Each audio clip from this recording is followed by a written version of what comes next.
On va donc parler normes, on va parler loi, on va se demander s'il y en a trop et comment alléger ce fardeau avec vous. Jean-Denis Combrexel, bonjour. Bonjour. Ce qui est intéressant, c'est que vous êtes haut fonctionnaire et vous avez été au cœur, partie prenante aussi de cette fabrique de la loi. Il en est ressorti un livre, Les normes à l'assaut de la démocratie, chez Odile Jacob. Alors c'est un livre très pédagogique, très analytique sur le pourquoi de l'inflation des normes. Et on a un problème en France, c'est qu'on pense que plus on fait de lois, plus on travaille et que plus la loi est bonne, plus elle doit être longue. C'est un peu ça en fait. Oui, un peu. C'est-à-dire que ce qu'il faut bien dire avant tout, c'est que on parle d'économie, on parle de société politique, on a besoin de normes. Donc il ne s'agit pas de dire que ce n'est pas une opposition contre la norme. La société fonctionne bien que s'il y a des normes. Après, le problème, c'est le trop-plein de normes. Et c'est ce trop-plein de normes qui pose plein de problèmes dans le fonctionnement de l'économie, ou même, c'est un peu le titre du livre, pour la démocratie. En quoi justement ça vient à l'assaut, ça vient menacer la démocratie en fait selon vous? C'est-à-dire les gens, si j'ose dire, ils attendent quand même de l'État, de la démocratie, que des résultats. Et quand il y a une sorte de décalage entre les annonces, quand le pouvoir politique dit voilà, on va faire telle et telle loi, et que les gens ne voient pas forcément. Les gens, quand je parle des gens, c'est aussi bien les particuliers que les entreprises, ne voient pas des résultats à la hauteur des annonces qui ont été faites en termes de communication. Il y a une sorte de décalage. Et à ce moment-là, la société a tendance à se tourner vers des partis qui ont peut-être une vision un peu moins, on va dire, positive de l'état de droit.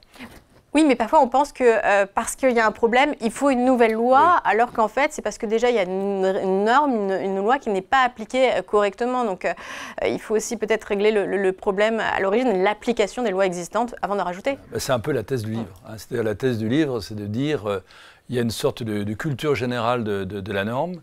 Alors, généralement, quand on dit culture générale de la norme, on a tendance à dire c'est l'administration, c'est l'État. Alors, moi, je suis le premier à dire que l'administration a sa part de responsabilité, mais c'est un peu plus subtil que ça. C'est-à-dire que c'est l'ensemble de la société qui veut des entreprises, qui veut des normes, y compris les entreprises. C'est un peu le paradoxe, c'est que le monde de l'entreprise est à la fois un monde qui généralement dit il y a trop de normes, et ils ont raison de le dire, mais en même temps, s'il n'y en a pas,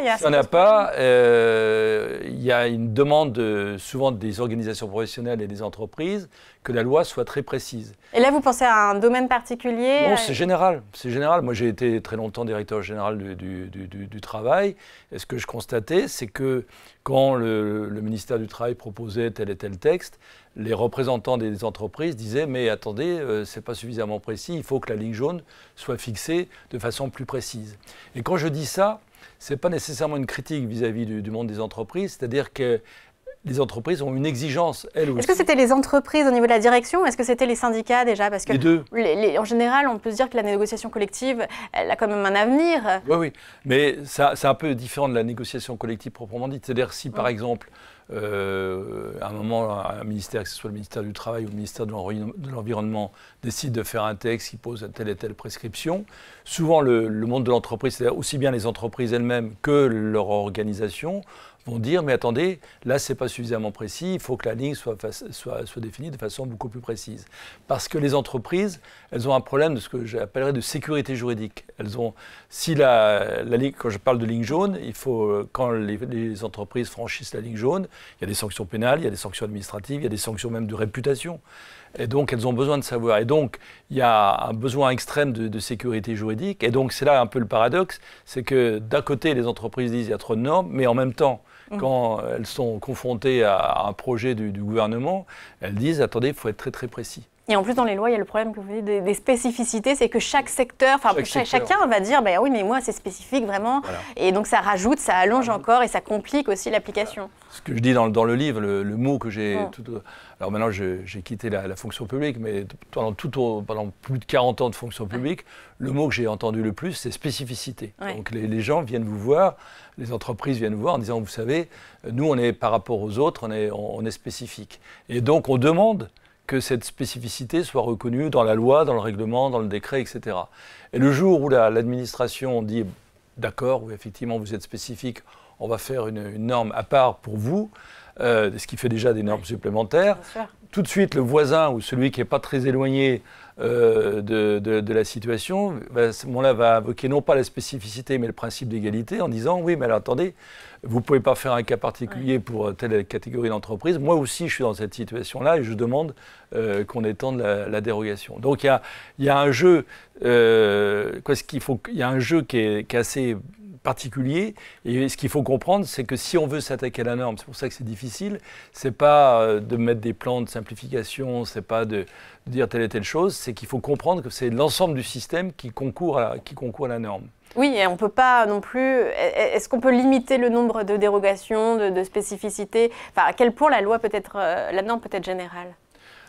C'est là qu'il y a une difficulté, c'est-à-dire que en principe, la norme doit être générale, même la Constitution le dit, c'est-à-dire la loi, elle est là pour fixer des grands principes, et en principe, c'est au juge, c'est à l'administration d'appliquer les lois générales.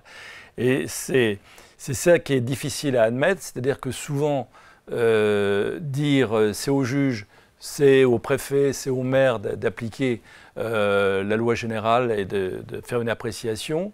Ça porte atteinte à une conception très extensive que nous avons dans notre pays, qui est le principe d'égalité. C'est-à-dire que si jamais je dis c'est le préfet qui a le pouvoir ou le maire qui a le pouvoir, ça veut dire que le préfet de Dunkerque ou le maire de Dunkerque aura une appréciation qui sera peut-être différente de Tarbes ou de Nancy, etc. Et donc, nous, notre pays est très, très, très attaché au principe d'égalité. Donc, là aussi, on est un peu schizophrène. Et on n'arrive pas à décentraliser la fabrique de la norme, en fait. Il faudrait. Mais il y a un moment, il faut qu'on rentre dans une société de confiance. C'est-à-dire qu'on admette qu'il y aura peut-être des situations particulières, des cas particuliers qui seront gérés de façon différente dans le nord, dans le sud, dans l'est, dans l'ouest. On a du mal à admettre ça. Les raisons, donc c'est aussi, vous écoutez des entreprises du côté finalement de la population, mais du côté de l'administration et même du politique, c'est qu'on a souvent besoin de produire des lois pour prouver qu'on existe. C'est le cas d'un ministre, c'est le cas d'une administration aussi, où c'est souvent des jeunes diplômés ou même qui ont envie de s'exercer en fait, et de produire des lois. Et c'est comme ça qu'on peut les juger. Oui, c'est-à-dire que Et c'est une mauvaise culture qu'on a en fait. Oui, parce que c'est un peu paradoxal ce que je vais dire, mais pour un ministre, parfois, même dans la situation parlementaire dans laquelle on est, c'est parfois plus facile de dire je vais faire une loi que de dire je vais mettre en pression mes services pour que, à isodroit, si j'ose dire, on va obtenir des résultats. Ouais. Et si j'ose dire, vous aussi, les médias ont une part de responsabilité, c'est-à-dire qu'un ministre qui dirait écoutez, je ne vais pas faire de loi supplémentaire, je ne vais pas faire de décret, mais je vais essayer d'avoir des résultats en ne changeant pas les textes, je pense que médiatiquement, politiquement, il aurait du mal à assumer cette position qui est pourtant une position qui est nécessaire. Oui, pour ne pas en rajouter davantage. Pour en rajouter davantage. C'est là qu'on a cette culture en permanence, quand les parlementaires, les ministres, quelles que soient les positions politiques des uns et des autres, on a tendance justement à dire il faut la loi. Mais vous le voyez en permanence dans l'actualité. Vous avez en permanence des gens qui viennent dire il y a tel et tel problème, il faut une nouvelle loi. Alors que dans la très très grande majorité des cas, les lois actuelles permettraient de... Et une réforme ne passe pas forcément par une loi, et pas par une longue loi, parce que vous citez en plus cet exemple de la loi, de la réforme peut-être la plus courte, qui est en fait quand même l'une des plus importantes aussi, l'abolition de la peine de mort. Oui, une simple phrase, 6 mots. Une simple phrase. Ouais. Vous faites un lien entre inflation, des lois et dépenses publiques, parce que évidemment c'est aussi le cœur du sujet, le budget. Le budget, il a souvent le dernier mot face au juridique. Oui. C'est-à-dire que quand j'institue une loi, d'abord ça prend du temps, c'est des moyens, c'est beaucoup de gens qui travaillent pour faire la loi, puis après il faut l'appliquer. C'est-à-dire qu'il faut il faut des services qui l'appliquent. Donc, qui dit services qui l'appliquent, il faut des fonctionnaires ou des agents publics qui l'appliquent. Parfois, il faut des locaux, il faut de l'informatique, etc. Donc, tout ça coûte cher. Et ce qui est important à bien comprendre, c'est ce que je souligne, et vous le dites, vous venez de le dire, c'est qu'à partir du moment où il y a une loi qui a été publiée, qui a été votée, ça prime sur le budget, c'est-à-dire qu'il faut trouver les moyens pour appliquer la loi. Donc il y a un lien extrêmement, presque mécanique entre l'afflux de normes, l'inflation de normes et la situation budgétaire et la situation des finances publiques dans laquelle on est. Oui, et c'est pour ça que même si on va vers plus de décentralisation, ça fait peut-être aussi plus de fonctionnaires sur le terrain. Est-ce que ça va de pair forcément? Non, pas forcément. C'est-à-dire, on peut faire des choses en décentralisant sans nécessairement recruter des fonctionnaires territoriaux en plus. Je pense qu'on peut. Mais ça suppose une volonté politique forte en la matière. Et là, justement, on le voit en ce moment avec la négociation sur le budget. Les amendements, c'est aussi un peu l'inflation des normes. Il y en a encore énormément, alors que c'est quelque chose sur lequel on devrait se mettre d'accord assez rapidement. Et en fait, on en voit qu'on en rajoute. Oui, c'est là que c'est très paradoxal. C'est-à-dire que, d'ailleurs, c'est assez amusant, je ne sais pas si le terme est approprié, mais de constater la posture des uns et des autres en matière de normes, en matière de dépenses. C'est-à-dire, dans un même souffle, si j'ose dire, les mêmes qui disent il y a trop de normes, il y a trop de dépenses publiques, sont les mêmes qui, généralement, au Parlement ou ailleurs, disent oui, mais là, attention, là, il faudrait prévoir une loi supplémentaire ou une dépense supplémentaire. Donc là aussi, il y a une forme de manque de cohérence. C'est-à-dire, on a toujours de bonnes argumentations pour dire oui, mais on demande moins de normes et moins de dépenses, mais là, dans ce cas-là, faut vraiment, c'est différent, il y a un cas particulier, donc il faut une loi supplémentaire, il faut une dépense supplémentaire. Oui, on n'arrive pas à ça. On n'arrive pas. C'est très dur. C'est là, il y a une question de... Pour ça, le livre n'est pas un livre de droit, c'est plus un livre politique. C'est-à-dire, on a une question, alors qui n'est pas propre uniquement à notre pays, parce que dans les autres pays européens, il y a aussi ce phénomène. Mais la France est sans doute un des pays quand même qui est le plus concerné par ça. Donc il y a un problème de culture politique. Et c'est ce qui est le plus dur, parce que modifier un comportement, modifier des cultures, c'est des choses, ça ne résulte pas, on ne peut pas dire on va faire une loi pour changer une culture. Et est-ce qu'on pourrait faire une nouvelle loi, donc on supprime une loi qui est devenue obsolète, pour alléger finalement les textes? Oui, on peut faire ça, mais il faut... le problème que l'on a parfois, c'est là qu'il faut faire attention quand on parle de loi de simplification, c'est que quand on fait des lois de simplification, généralement, on ne simplifie pas, on a tendance plutôt à créer des nouveaux problèmes. Donc ça serait un peu paradoxal de dire pour lutter contre l'inflation normative, on va faire une loi pour lutter contre l'inflation normative. Il y a un moment, on tourne en rond. Et c'est pour ça, je pense qu'il faut en parler. Quand je dis qu'il y a un problème de culture, il faut que l'administration, ce qu'on appelle l'État profond, on parle de ça notamment dans les écoles de fonctionnaires, l'INSP. Donc on a fait une réforme de l'ENA.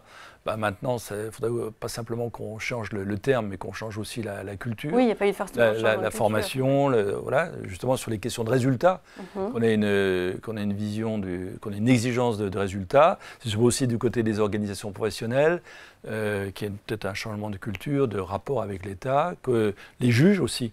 Je pense que les juges ont un pouvoir extrêmement important et ils ne sont pas suffisamment peut-être en phase avec la société. Quand je dis la société, c'est aussi bien la société civile, la société économique. Un juge pourrait, indépendamment d'un dossier, discuter avec un chef d'entreprise, discuter avec un responsable syndical, ce n'est pas interdit, au contraire. Oui, il doit plus s'intéresser à la réalité du terrain. Les jugements percutent de plus en plus la vie économique et la vie civile. Je pense que les spectateurs sont les premiers à le savoir. Donc, un jugement, ce n'est pas uniquement un produit juridique, c'est quelque chose qui aussi a des enjeux et des conséquences sur la vie économique et la vie sociale, la vie politique parfois. Et donc, il faut que le juge soit dans la cité. Donc c'est là qu'il faut que tout le monde s'y mette, si j'ose dire, et retrousse les manches. Et concrètement, une norme ou un texte, un code qui vous semble anormalement lourd, ce serait quoi? C'est-à-dire, ils sont tous... Ils font tous un certain nombre de pages. Ils sont tous lourds. Moi, j'ai été responsable du Code du travail. Je suis le premier à dire que le Code du travail est un code trop gros. Le code général des impôts, c'est sans doute le pire. Donc, après, je pense que avant de dire on va réduire le stock des normes, si déjà on arrivait à maîtriser, à juguler le flux des normes supplémentaires, déjà on aurait avancé. Et tout l'enjeu, parce que je le dis, on a une administration qui est c'est pas Courteline, on a une administration qui est très compétente, avec des jeunes femmes, hommes, qui veulent, qui ont de l'enthousiasme. C'est un peu comme au judo, si on arrivait à transformer cette force incroyable de travail, non pas pour faire des normes supplémentaires, mais pour justement avoir davantage de résultats, avoir davantage de cette culture de résultats. Je pense que là, le livre, si jamais on arrivait rien que ça, je pense que le livre serait utile. Et sur la simplification, vous savez que Bruno Le Maire avait dit en 2015 que le Code du travail devrait passer de 3700 à 150 pages. Et il est resté 7 ans, on n'est pas passé à ça. Donc en fait, c'est que c'est impossible. Oui, parce que je ne suis pas sûr que... généralement, on donne pour le Code du travail, on donne en exemple le Code suisse du travail. Il se trouve que quand j'étais en fonction, j'avais eu à traiter un cas très délicat du côté de l'aéroport de Bain-Mulhouse, où il y avait un problème de droit français, de droit du travail français et de droit du travail suisse. En fait, le droit du travail suisse, c'est pas uniquement le droit fédéral, il y a le droit des cantons, etc. Et je vous assure que... Moi, je ne dis pas ça pour justifier toutes les complexités du droit français, mais parfois, quand on regarde ce qui se passe en Allemagne ou ce qui se passe en Suisse, je ne suis pas sûr que ça soit beaucoup, beaucoup plus simple. Donc, voilà. Il faut faire attention, quoi. Donc, un code du travail de 150 pages, c'est pas possible. C'est illusoire. C'est illusoire. En revanche, dire on va essayer de limiter les flux et petit à petit on va de réduire, je pense que là il y a des propositions, il y a des sujets qui peuvent être... Et finalement, le but, l'objectif de tout ça, c'est l'amélioration de l'action publique, parce que il faut que ça marche mieux, parce qu'on le voit bien. Voilà, c'est ça. Il y a des obstacles, il y a des langueurs, c'est ça qu'il faut rétablir. Oui, c'est-à-dire, là je crois que vous allez parler bientôt de la démocratie aux États-Unis. Oui.